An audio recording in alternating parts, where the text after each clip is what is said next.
Welcome to Iron Financial. Our mission is simple: to help you forge a stronger, more resilient portfolio. We do that by taking the market's biggest stories, putting them on the anvil, and hammering away until we find out what they're really made of. And today, we have got a fascinating one, a real head-scratcher, a company that, on paper, looks incredible, but the market is treating it like it's radioactive. So yeah, let's get to it. Okay, let's just cut straight to the chase. This slide right here is the entire mystery in a nutshell. On the left, you have the kind of earnings report that should have champagne corks flying. We're talking about Bob's Discount Furniture, ticker BOBS. They didn't just beat expectations on their Q4 earnings. They completely obliterated them. Wall Street was looking for 11 cents a share. Bob's came in and delivered 35 cents. That is a monstrous beat, over 200%, a home run. And then you look at the right side of the slide. What happened next? Did the stock soar? No, it got absolutely crushed. The market saw this fantastic news and immediately sent the stock price tumbling down 7%. And that wasn't on light volume either. This is the paradox. This is the disconnect. When you see numbers this good and a reaction this bad, it's a huge signal that the market is looking past the headlines. It's seeing something that it doesn't like, something that's got it seriously spooked. And our job today is to dig in and find out exactly what that is. That's exactly right, because a headline number, no matter how great it looks, is never the whole story. Is this a classic market overreaction, creating a phenomenal buying opportunity for investors who can see the real value? Or is that shiny headline just a fresh coat of paint covering up some deep structural rot? That's the question. We are going to hammer this thing from every single angle and determine if BOBS is a solid steel investment or just a hollow trap waiting to spring on unsuspecting investors. All right, to do this right, we have to start by building the bull case. We have to give the company its due and really understand the powerful story that these numbers are telling. We're going to forge this argument piece by piece, starting with the raw data, the operational strength, and the clear momentum this company has built. So for a moment, let's completely forget about that weird market reaction and focus on the engine driving this business. And that engine starts right here with this massive number. For the full fiscal year, Bob's pulled in almost $2.4 billion in net revenue. Let that sink in. This is the foundation of the whole thing. You know, in the incredibly competitive up and down world of furniture retail, a number this big tells you they have some serious market share and real brand power. This isn't some small speculative startup. This is a major player generating a ton of cash from its core business. This is the bedrock of the bull argument, a huge revenue-generating machine. Now, what's crucial is that this massive revenue number isn't just sitting there. It's growing, and it's growing at a pretty impressive clip. Check this out. In the fourth quarter, revenue was up over 8% compared to the same time last year. That's solid. But look at the full year figure, up a whopping 16.8%. This tells you the momentum has been building steadily all year long. This isn't some one-off lucky quarter, it's a sustained trend. They are consistently taking market share and expanding that top line. This is exactly the kind of powerful, consistent growth that investors should be drooling over. And the story gets even stronger when you start looking under the hood at their operations. First off, comparable sales. This is a super important metric because it strips out the impact of new stores and just looks at sales from stores that have been open for at least a year.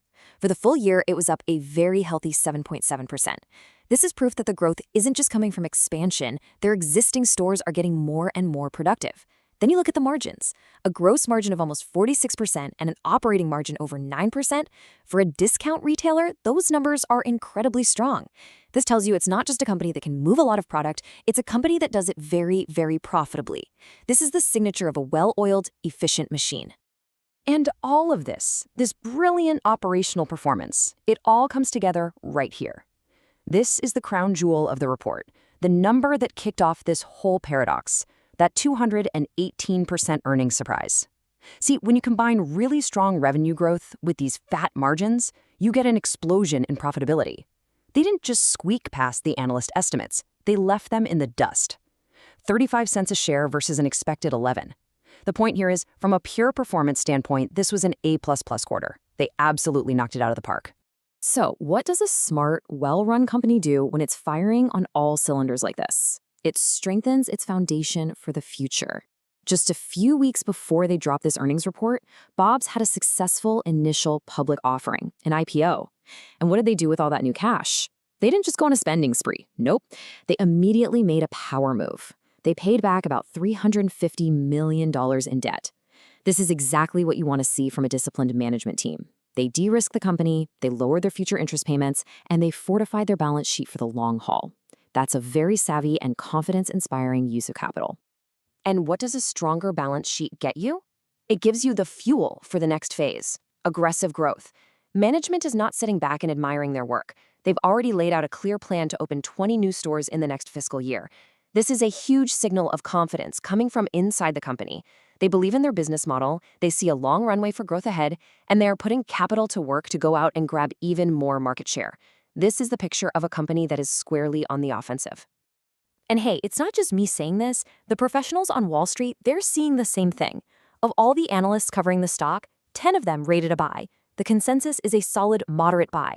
And look at that average price target, over $26 a share. When this was all happening, the stock was trading under $15. That implies a potential upside of nearly 75%.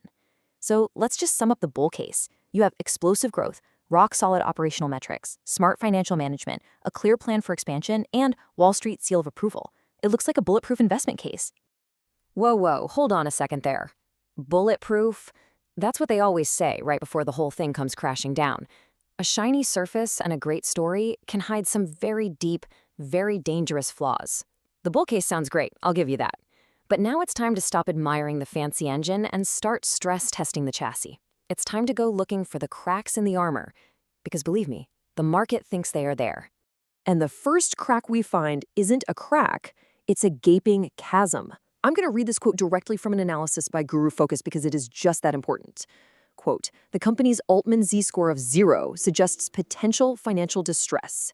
End quote. This isn't some minor footnote or a small warning sign. This is a blaring 5-alarm fire bell going off in the engine room. Now, for anybody who isn't familiar with this metric, let's be crystal clear about what this means, because this is serious. The Altman Z-score is a formula that was developed way back in the 60s, and it has an incredible track record of predicting which companies are going to go bankrupt. It looks at a whole bunch of financial health metrics, profitability, leverage, liquidity, and boils it all down to a single score. The critical number you have to know is 1.8. Anything below that, and the company is considered to be in financial distress.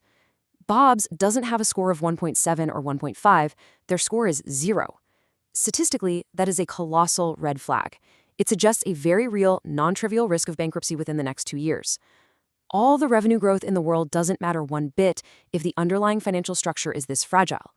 And that terrifying Z-score leads us directly to the next, and maybe the most damning question of all. If the bull case is so strong, if the future is so bright, then why are the people who know the company best, its own directors, dumping their stock by the truckload? This is where the story gets really, really interesting, and not in a good way. Let's just look at the cold, hard data here. On February 13th, just a couple of weeks before this fantastic earnings report was made public, 2 directors, Jennifer Lynn Davis and John Thomas Kilgallen, they executed enormous sales of their stock. They each sold over 2.9 million shares. Now look at the total value. Each of them walked away with over $46.5 million in cash. Together, that is a sale of nearly $93 million. Let's be clear, these aren't some small scheduled sales for tax purposes. This is a monumental liquidation of their holdings in the company. This is the question that should keep any potential investor up at night. Think about it. There are lots of reasons an insider might buy a stock, but there's usually only one reason they sell on this kind of massive scale. They believe the stock is going down. They knew this great earnings report was coming. They knew the headlines were going to look amazing. And yet they decided that $15.94 a share was an excellent price to get out and take their money off the table.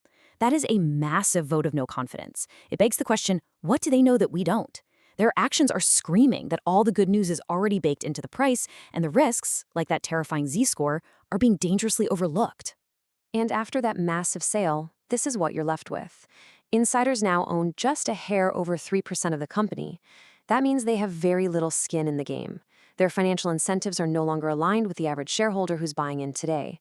The people who were steering the ship have largely cashed out, leaving new investors holding the bag to navigate what could be some very stormy seas ahead. Now, you might be thinking, okay, with all these risks, this stock must be dirt cheap. But it's not even close. Even after that big 7% drop, investors are being asked to pay a premium price for this company. A price-to-earnings ratio, a PE of over 50, is incredibly rich, especially for a furniture retailer. It means you're paying $50 for every $1 of annual earnings. That suggests the market is pricing in years and years of flawless future growth, which seems completely at odds with the risks we've just uncovered. And despite this high valuation, the stock is just sitting there, languishing near its 52-week low. So you're really getting the worst of both worlds here: a high price tag for a stock with terrible momentum and some very, very serious questions about its health. And finally, let's drill down into that balance sheet one more time. Yes, paying down that long-term debt was a good move, but their short-term financial picture looks a lot more fragile. A current ratio of 0.99 means their current assets are just barely enough to cover their current liabilities. There is literally no cushion, no room for error. The cash ratio of 0.22 is even more concerning. It suggests a real pressing need for them to improve their immediate liquidity. This paints a picture of a company that might be just one bad quarter away from a serious cash crunch. And this connects directly back to that terrifying Altman Z-score. The fragility is right there in the numbers, if you're willing to look past the hype. Okay, so we've laid out two completely different narratives, and both are backed by hard data. On the one hand, you've got this incredibly powerful growth engine. And on the other, you've got a series of critical flashing red lights that point to deep financial fragility. The market's reaction, that 7% drop, makes it pretty clear which story it believes right now. So it's time to weigh the evidence and deliver the iron financial verdict. So let's put it all on the table, side by side. The bull case, the engine. It's undeniable. You've got stellar revenue growth, a massive earnings beat that just crushed expectations, that smart debt reduction after the IPO, and a very clear plan for aggressive expansion. This is the story management is telling, and on the surface, it is very, very compelling. But then you have the bear case, and it reveals these deep, troubling cracks in the foundation. That critical Altman Z-score of 0, you just can't ignore it. The massive $93 million insider sell-off right before the good news is a huge warning signal. And on top of all that, you're being asked to pay a high valuation for a company with a potentially fragile balance sheet, a fact that is highlighted by the market's overwhelmingly negative reaction. When you boil it all down, when you synthesize these two opposing views, this is the core conflict you're left with. This is a company that is exceptionally good at its day job. They are great at merchandising and selling furniture. The operational strength is real. The numbers prove it. But that strength appears to be built on a financial structure that is under significant stress. It's like having a world-class, high-performance engine inside a car that has a cracked frame and bald tires. The performance might look great for a little while, but a disaster could be waiting just around the next corner. And at the end of the day, that 7% drop tells you everything you need to know about what the market is truly focused on right now. The numbers in an earnings report, that's just history. It's what's already happened. But the actions of insiders, that's a signal about the future. And a $93 million signal is about the loudest one you're ever going to hear. The market is clearly saying that the vote of no confidence from those directors outweighs all the good news in the press release. This has created a crisis of confidence. And until this company can prove definitively that its financial foundation is as strong as its sales growth, this stock is going to remain under a very dark cloud. So we leave you with the final question, the one every investor has to answer for themselves. Is Bob's Discount Furniture a fundamentally sound business that's just going through a temporary crisis of confidence?